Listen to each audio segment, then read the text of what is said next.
This is just the start of what I hope will be a very long journey in saving and improving lives. And it's the duty of all of us to do that. And thank you in advance if you've been a baton bearer. It's just the most wonderful, emotional and physical journey that day I've done it. It'll be very special for you. And I look forward to being here to watch you all do that.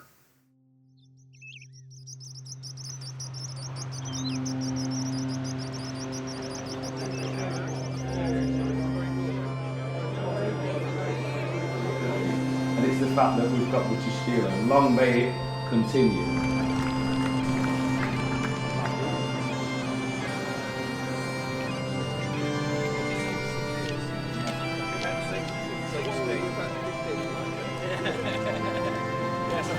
So today I had the pleasure and the honour of carrying the baton on around its first leg on the steelworks, and it was a very early start, 7 o'clock, cold, but it was a really fantastic experience.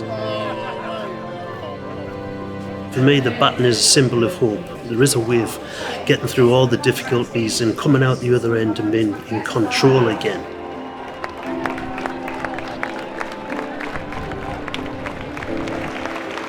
I'm proud to be who I am and to stand here in front of all of you amazing people and know how to show up for myself so I can show up for everybody else that is out there suffering.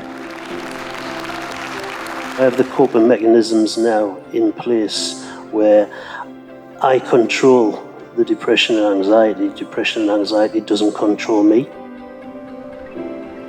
Initially, I became a baton bearer on behalf of that military community so that we could recognise that often the battle doesn't end with service. However, I also do that as a mum of a daughter who once tried to leave this world.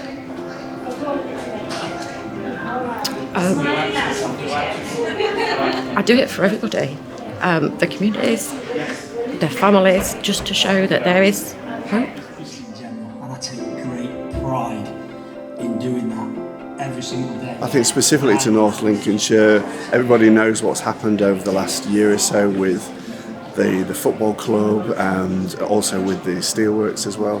There's been a lot of uncertainty, and I think it does bring that hope to the area.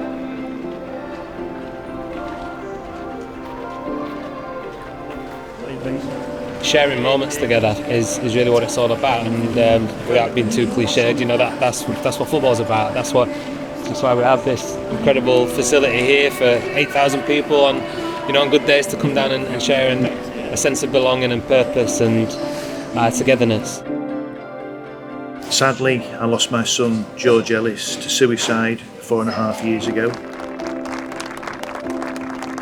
My wife Carol, my daughter Amy and myself will be baton bearers. George has a bench in Baysgarth Park, and the route will be past George's bench.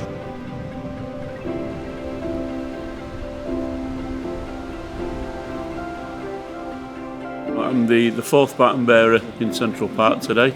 I'm carrying in memory a good friend who died from suicide 7 years ago.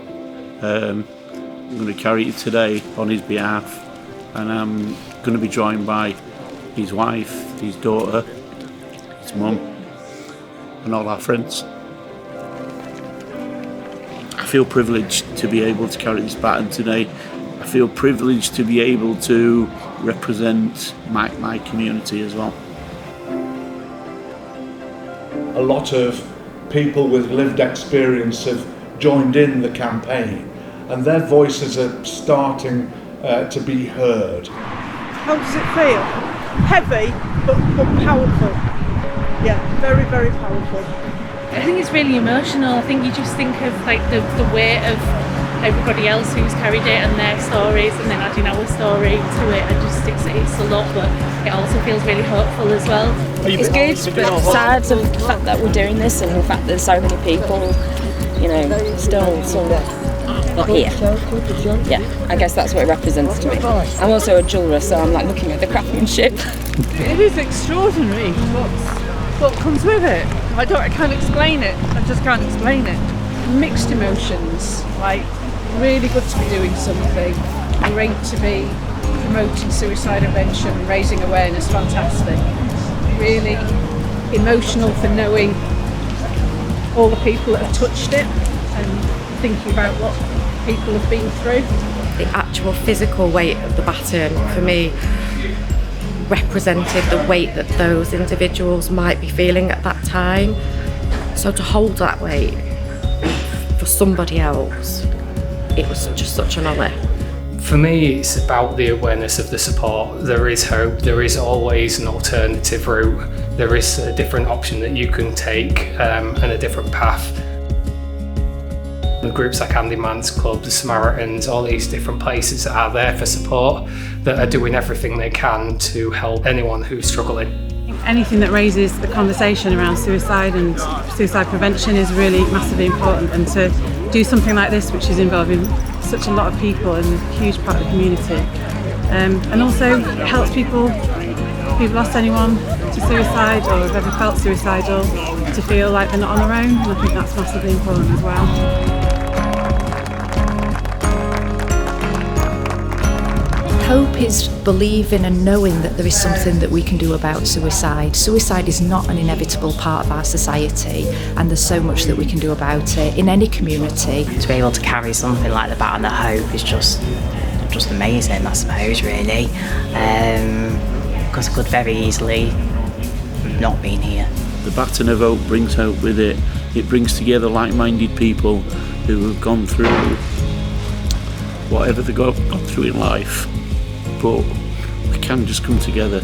We can come together, be there for each other. I think it's great, and it's a privilege to be part of it today. And for anyone out there who is suffering, please talk to somebody.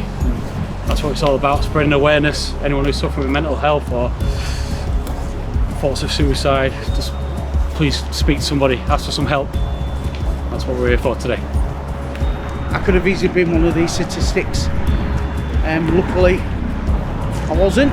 So I'm able to pass my experience on to prevent more, and that's why I think it's so powerful today. I'm privileged to carry this baton for hope that one day society can say goodbye to suicide.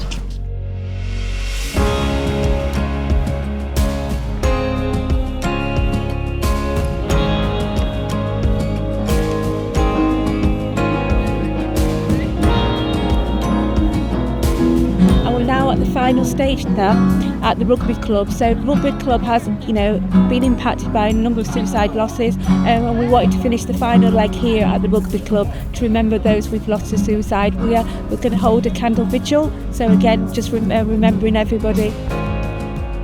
Every baton bearer has really bared their soul about why they're carrying the baton, and I just appreciate the community of North Lincolnshire come together. So thank you.